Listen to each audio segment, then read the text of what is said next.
Welcome sa Tagalog Horoscope, ang iyong gabay sa pang-araw-araw na buhay. Hatid namin ang pinakadetalyadong horoscope na magsisilbing gabay mo sa pera, trabaho, pag-ibig, kalusugan, at swerte. Naway magtagumpay sa buhay ang lahat ng ating tagapakinig at subscribers sa buong mundo. Maraming salamat sa pag-subscribe at tanggapin ang siksik, liglig, at umaapaw na biyayang hatid ng Tagalog Horoscope.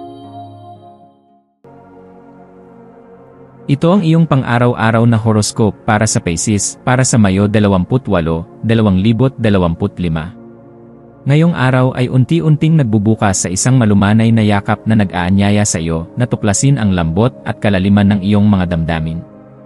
Bilang isang Pisces, likas sa iyo ang kakayahan na pagalingin ang mga sugatang emosyon, hindi lamang para sa iyong sarili kundi pati na rin para sa mga taong nakapaligid sa iyo. Sa araw na ito, mahalagang maglaan ka ng panahon upang magnilay-nilay tungkol sa anumang pag-aalinlangan o kalituhan na nararamdaman mo at kilalanin kung paano ito nakakaapekto sa iyong mga iniisip at mga kilos.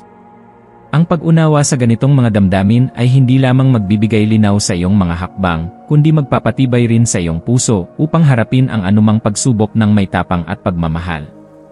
Ang enerhiyang dumadaloy sa iyo ngayon ay nagmumula sa isang payapang puwersa na nag-udyok na maging maingat sa paraan ng iyong pagpapahayag ng emosyon.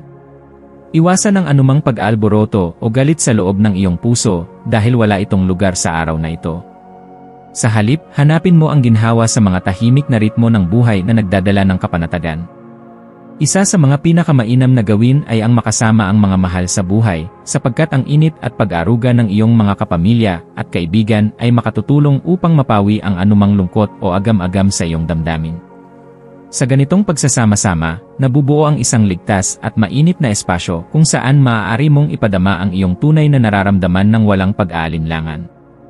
Habang lumilipas ang araw, malamang na madiskubre mo ang kagandahan sa pagtanggap ng mga hindi inaasahang pangyayari. Ang buhay ay puno ng mga sorpresa, at ang iyong kakayahang umangkop at magpakawala sa daloy ng mga ito ay magsisilbing malaking tulong sa iyo. Mahalaga na magtiwala ka sa iyong intuisyon, sapagkat ito ang magiging gabay mo sa mga karanasang tunay na magpapalalim at magpapasaya sa iyong pagkatao. Sa bawat hakbang na iyong tatahakin, ang iyong puso ang magsisilbing ilaw na magbibigay daan upang marating mo ang mga lugar at sandali na may kahulugan sa iyong panloob na mundo. Bigyan mo ang iyong sarili ng pagkakataon na huminto sandali, huminga ng malalim, at hayaang ang kalmadong enerhiya ng araw na ito ay dumaloy sa bawat bahagi ng iyong pagkatao. Ang pagtuon sa mga simpleng bagay na nagbibigay ligaya sa iyo, tulad ng mga ngiti ng mga kaibigan, ang bango ng hangin, o ang malumanay na tunog ng kalikasan, ay magpapasigla sa iyong espiritu. Huwag kalimutang makipag-ugnayan sa mga taong nagbibigay sa iyo ng lakas at inspirasyon, sapagkat sila ang magiging sandigan mo sa mga panahon ng panghihina. Ang araw na ito ay isang paalala na ang pagpapagaling at tunay na koneksyon ay nagmumula sa bukas na puso at pagtanggap sa sarili. Sa mga mahahalagang aspeto ng iyong buhay, ang araw na ito ay isang oportunidad upang mas mapalalim ang iyong kamalayan sa emosyonal na kalagayan at matutunan kung paano magbigay ng tunay na suporta. Hindi lamang sa sarili kundi pati na rin sa mga mahal mo sa buhay. Sa pagharap sa mga hamon ng damdamin, ang iyong natural na pagiging maawain at mapagbigay ay magiging daan upang magkaroon ng mas malalalim na relasyon at mas matatag na samahan. Sa larangan ng iyong mga pangarap at layunin, ang pagiging bukas sa mga hindi inaasahang pagbabago ay makatutulong upang ikaw ay lumago at mas maging malikhain sa pag-abot ng iyong mga mitiin. Para sa iyong mga maswerteng elemento ngayong araw, ang mga kulay asul at berde ang magdadala sa iyo ng katahimikan at bagong pag-asa. Ang asul ay sumisimbolo ng kapayapaan ng isip at kalinawan ng damdamin, habang ang berde naman ay nagdudulot ng lakas at kagalingan sa iyong katawan at espiritu. Sa mga numerong 3, 8, at 12, madarama mo ang tulong at gabay mula sa mga swerte ng universo upang maging mas maayos ang iyong paglalakbay. Ang mga numerong ito ay mga paalala na patuloy kang pinapalakas at binibigyan ng pagkakataon upang magsimula muli o itama ang mga pagkakamali. Sa mga maswerteng gawain, mainam na maglaan ka ng oras para sa pagmumuni-muni, pakikinig sa mga kwento ng mga taong may malalim na karanasan, at paggawa ng mga gawaing nakakapagbigay saya at kapayapaan sa iyong puso. Bilang pangwakas na payo, hayaang maging bukas ang iyong puso at isipan sa mga aral ng araw na ito.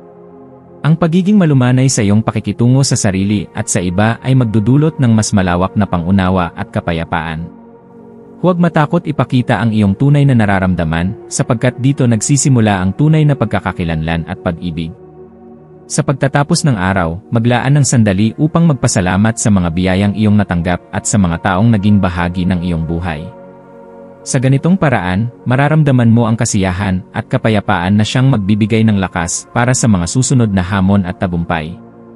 Ngayong Mayo 28, yakapin mo ang lambot ng iyong damdamin at hayaang ito ang maging gabay mo sa pagharap sa bawat pagkakataon.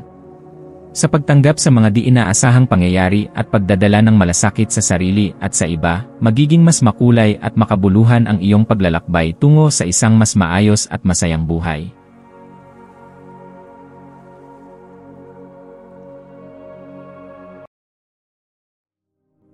Tayo ay magkaroon ng kaunting sandali upang ipagdasal ang lahat ng mga dalangin ng ating mga subscribers, na sana'y matamo nila ang kanilang mga pinapangarap sa buhay, magandang trabaho, mabuting kalusugan, payapa at masayang pamumuhay, at siksik, liglig at umaapaw na biyaya at kayamanan.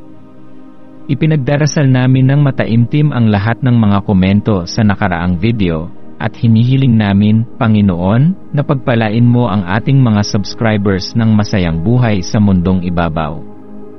Maraming salamat po. Maraming salamat sa panonood ng iyong horoscope ngayon araw. Naway gabayan ka ng mga bituin sa iyong landas.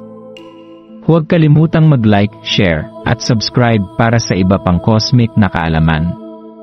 Hanggang sa muli, manatiling konektado sa universo.